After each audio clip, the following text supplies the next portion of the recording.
Individual corpus, benchmark corpus বা pooled corpus এনেকুৱা ধৰণৰ শব্দবিলাক এই যিখন নটিফিকেশ্যন ওলাই আহিছিলে অসম চৰকাৰৰ ফালৰ পৰা, government of Assam finance budget ডিপাৰ্টমেণ্টৰ ফালৰ পৰা, সেই টাৰ্মবিলাক কিন্তু বহুতেই আচলতে বুজি নাই পোৱা আৰু সেইকাৰণে তেওঁলোকে কমেণ্ট কৰা দেখা গৈছিলে যে কথাখিনি আকৌ এক্সপ্লেইন কৰিব লাগে।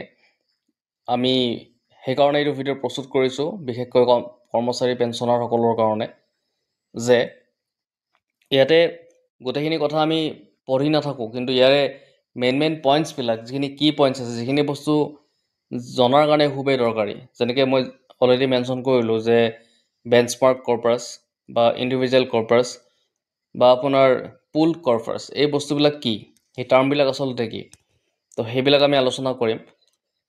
তো গোটেইখিনি কথা আমি মেইন পইণ্টছখিনি চাম, যিখিনি পইণ্ট খুবেই জৰুৰী হয়। ইয়াতে যিহেতু বহুতকেইটা পইণ্ট দিছিলে, 18টা পইণ্ট, আমি 18টা পইণ্টেই আমি ডিছকাছ অলৰেডি আমাৰ আগৰ ভিডিঅ'ত কৰিছোঁ, কিন্তু তথাপিতো কিছুমান টাৰ্ম যিহেতু বুজি পোৱা নাই আৰু সেইখিনি টাৰ্ম আমি ইয়াতে বুজিবলৈ চেষ্টা কৰিম। আৰু ইয়াতে পেঞ্চনাৰসকলৰ কাৰণে, যিখিনি মানুহ NPS লৈ ৰিটায়াৰ কৰিছে, UPS লৈ ছুইচ কৰিব বিচাৰে, তেওঁলোকে পাৰিবনে নোৱাৰে বা কেনেদৰে তেওঁলোকে পাৰিব, বা বেঞ্চমাৰ্ক যিটো কৰ্পাছ থাকিব, সেই বেঞ্চমাৰ্ক কৰ্পাছটো তেওঁলোকৰ ফুলফিল হৈছে নে নাই, আৰু যদি তেওঁলোকৰ বেঞ্চমাৰ্ক কৰ্পাছ ফুলফিল হৈছে, অতিৰিক্ত টকাখিনি কি হ'ব। তো তেনেকুৱা ধৰণৰ বহুত আমি জানিবলগীয়া কথা থাকে। তো সেইখিনি কথা আমি ইয়াতে নিশ্চয়কৈ জানিম, এক্সপ্লেইন কৰিম কথাখিনি। আৰু এটা সৰু অনুৰোধ আপোনালোকলৈ থাকিলে, যদি প্ৰথমবাৰৰ বাবে এই চেনেলত আহিছে, ছাবস্ক্ৰাইব কৰি ৰাখিব চেনেলটো। আমি এনেকুৱা ধৰণৰ ভিডিঅ'বিলাক আলোচনা কৰিবলৈ চেষ্টা কৰোঁ।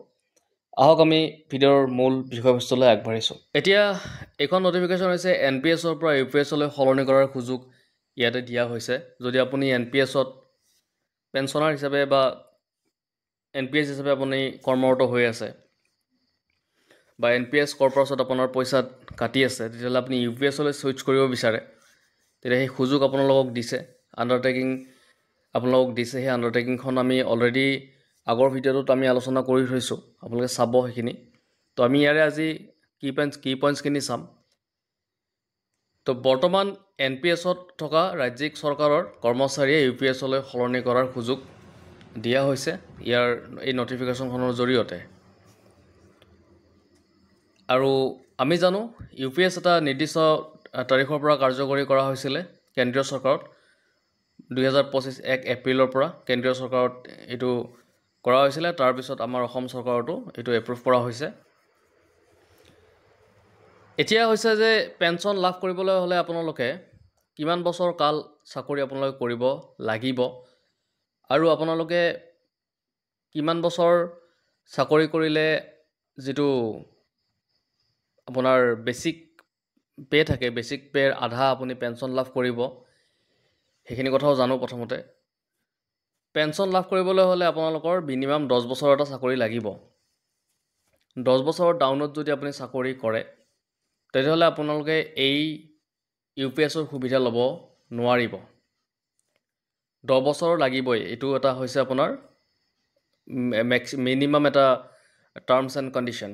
10 বছৰ, 10 বছৰত ওপৰত কৰিছে আপুনি, কিন্তু 25 বছৰৰ তলত কৰিলে, মানে 25 বছৰ সম্পূৰ্ণ নহ'ল, 10 বছৰ বেছি কৰিলে, 11 বছৰ কৰিলে, 12 বছৰ কৰিলে, 13 বছৰ কৰিলে, 14 বছৰ কৰিলে, তেনেকুৱা ক্ষেত্ৰত আপোনালোকক এটা সামানুপাতিকভাৱে, প্ৰফেশ্যনেলভাৱে আপোনালোকক এটা পেঞ্চন দিয়া হ'ব, যিটো 10,000 টকাটো ফিক্স দিয়া হ'বই।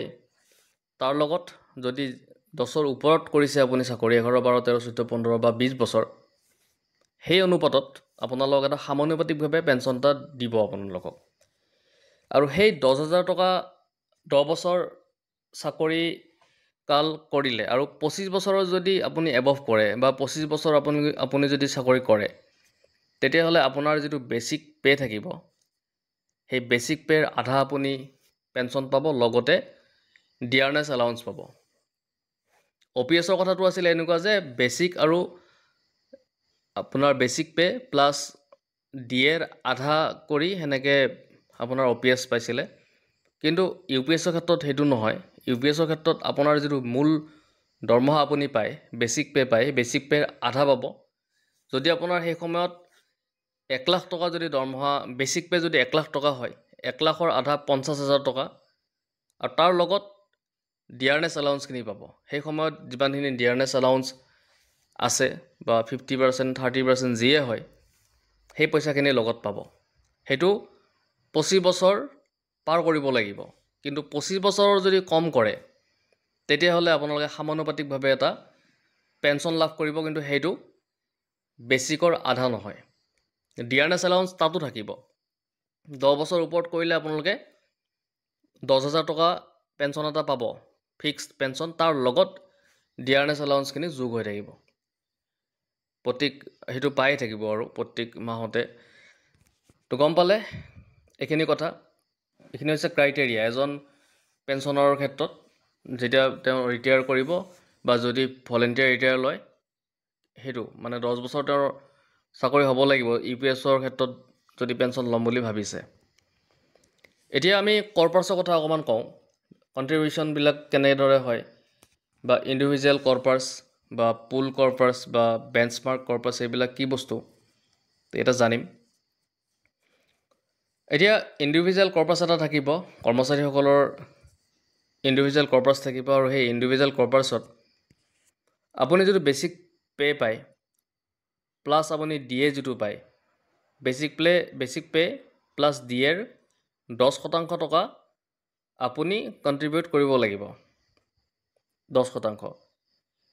তাৰপিছত চৰকাৰে আপোনাক আকৌ 10% দি দিব, টোটেল 20% হ'ল।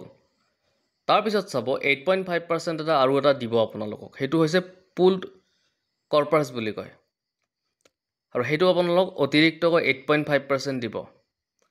কিন্তু সেইটো এচিয়ৰ্ড পেঞ্চন দিবলৈ সেইটো ব্যৱহাৰ কৰা হ'ব, আৰু সেইটো চৰকাৰৰ ফাণ্ড হয়।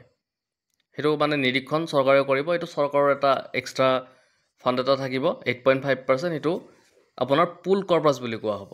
তো ইণ্ডিভিজুৱেল কৰ্পাছ, পুল কৰ্পাছ গম পালে। এতিয়া বেঞ্চমাৰ্ক কৰ্পাছৰ কথাটো কৈ লওঁ।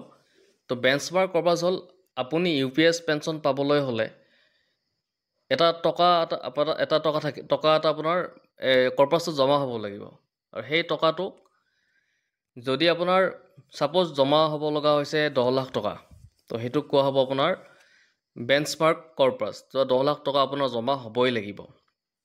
যদি আপোনাৰ 10 লাখ টকা জমা হোৱা নাই, তেতিয়াহ'লে সেইটো আপোনাৰ বেঞ্চমাৰ্ক, মানে সেইটো হ'বই লাগিব বেঞ্চমাৰ্ক। 10 লাখ টকা ছাপ'জ হোৱা নাই, 8 লাখ টকা হৈছে আপোনাৰ কৰ্পাছত, 8 লাখ টকা হৈছে জমা। এতিয়া কথা হ'ল 2 লাখ টকা এটা লাগে, গেপ এটা আছে, যে 2 লাখৰ গেপ এটা আছে, এই 2 লাখটো আপুনি কেনেদৰে ফুলফিল কৰিব? তো সেইটো ফুলফিল কৰিবৰ কাৰণে কি হ'ব, যে পুল কৰ্পাছ যিটো আছিলে চৰকাৰৰ নিৰীক্ষণত, যিটো 8.5% এটা আপোনাক দিছিলে, তাৰ পৰা আনি পেলাই আপোনাক 2 লাখ টকা এটা আনি আপোনাৰ একাউণ্টত আপোনাৰ যিটো কৰ্পাছ থাকিব সেই কৰ্পাছত জমা কৰি দিব, UPS কৰ্পাছত। তো দিয়াৰ লগে লগে আপোনাৰ সেই বেঞ্চমাৰ্ক কৰ্পাছটো যিখিনি হ'ব লাগিছিলে 10 লাখ টকা, সেই 10 লাখ টকাটো হৈ গ'ল। কথাটো বুজি পালে আপোনালোকে এতিয়া? ইণ্ডিভিজুৱেল কৰ্পাছ, পুল কৰ্পাছ আৰু বেঞ্চমাৰ্ক কৰ্পাছ। বেঞ্চমাৰ্ক কৰ্পাছ হৈছে এটা মিনিমাম টকা সেই কৰ্পাছত থাকিব লাগিব, আৰু যদি সেই মিনিমাম পইচাটো নাথাকে, তেতিয়াহ'লে আপোনাৰ পুল কৰ্পাছৰ পৰা সেই টকাটো আনি তাত আপোনাৰ ডিপজিট কৰি আপোনাৰ বেঞ্চমাৰ্ক কৰ্পাছটো আপোনাৰ ফুলফিল কৰিব। তো ধুনীয়াকৈ বুজি পাইছে চাগে কথাখিনি। আৰু বিনিয়োগৰ ক্ষেত্ৰত ইণ্ডিভিজুৱেল কৰ্পাছৰ টকা PFRDAৰ অধীনত বিনিয়োগ কৰা হয়, আৰু কৰ্মচাৰীয়ে নিজে বিনিয়োগ ধৰণে ঠিক কৰিব পাৰে। কৰ্মচাৰীৰ যিটো নিজৰ বিনিয়োগ থাকে সেইটো নিজেও ঠিক কৰিব পাৰে, আৰু যদি নিজে ঠিক নকৰে তেতিয়াহ'লে ডিফল্ট পেটাৰ্ণ মানি চলিবলগীয়া হয়। ডিফল্ট হ'লে সেইটো অট'মেটিকেলি কিমানখিনি ডিডাকশ্যন হয়, ডিফল্ট হিচাপে সেইটো ডিডাকশ্যন হ'ব। কথাখিনি গম পালে ধুনীয়াকৈ, যে অৱসৰৰ সময়ত এইটো এটা এচিয়ৰ্ড পেঞ্চন, যে অৱসৰ পালে আপুনি পেঞ্চন পাবই। 25 বছৰ তাৰ মানে যোগ্যতা হ'ব লাগিলে 25 বছৰৰ এবভ বা 25 বছৰ সম্পূৰ্ণ পেঞ্চন পাবলৈ হ'লে। 10ৰ পৰা 25 বছৰৰ ভিতৰত যদি কৰে, অৰ্থাৎ 25 বছৰ সম্পূৰ্ণ হোৱা নাই, তেতিয়াহ'লে এটা আনুপাতিক পেঞ্চন, বা প্ৰপৰ্চনেটভাৱে দিব।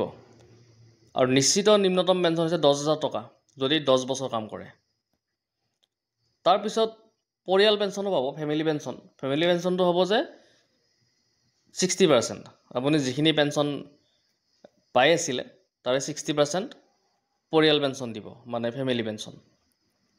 আৰু ফেমিলি পেঞ্চনৰ ক্ষেত্ৰতো DA প্ৰযোজ্য হ'ব, DAটো থাকিব। আৰু লামচামৰ কথাটো অলৰেডি মই আগৰ ভিডিঅ'ত দিছিলোঁ, তাত আপোনালোকে চাব পাৰিব। আৰু যদি লামচামৰ কথাটো দিব লাগে তেতিয়াহ'লে কমেণ্টত কমেণ্ট কৰিব, নিশ্চয় এইটো দিবলৈ চেষ্টা কৰিম। এতিয়া চাব, যদি আপোনাৰ কি হয় যে যদি বেঞ্চমাৰ্ক যিটো আপোনাৰ কৰ্পাছ থাকে, বেঞ্চমাৰ্ক কৰ্পাছটো আৰু ইণ্ডিভিজুৱেল কৰ্পাছটো যদি সমান হৈ যায় তেতিয়াহ'লে আপুনি সম্পূৰ্ণ পেঞ্চন পাই যাব, অৰ্থাৎ এচিয়ৰ্ড পেঞ্চন আপুনি লাভ কৰিব। IC = BC হ'ব লাগিব।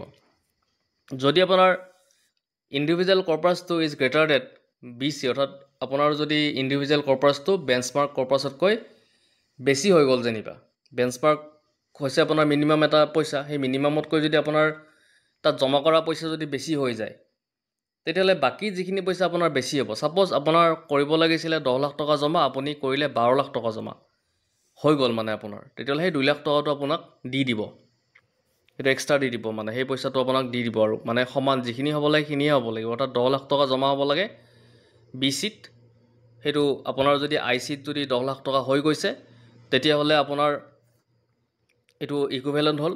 আৰু যদি আপোনাৰ ICটো বেছি হৈ গ'ল, অৰ্থাৎ 12 লাখ হৈ গ'ল, কিন্তু আপোনাক BC 10 লাখহে লাগে, তেতিয়া সেই 2 লাখ টকাটো আপোনাক দি দিব।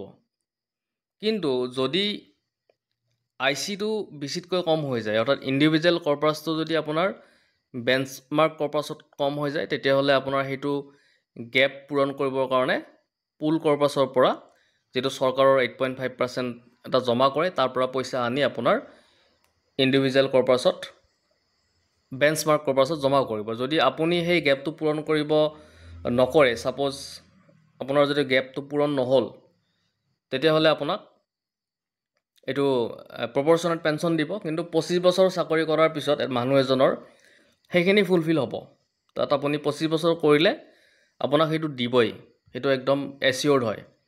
আৰু 10 বছৰ কৰিলেও আপোনাক সামানুপাতিকভাৱে 10 বছৰ 10,000 টকাটো দিবই, তাৰ লগত আপোনাৰ এইটো দিব, ডিয়াৰনেছ এলাউঞ্চ।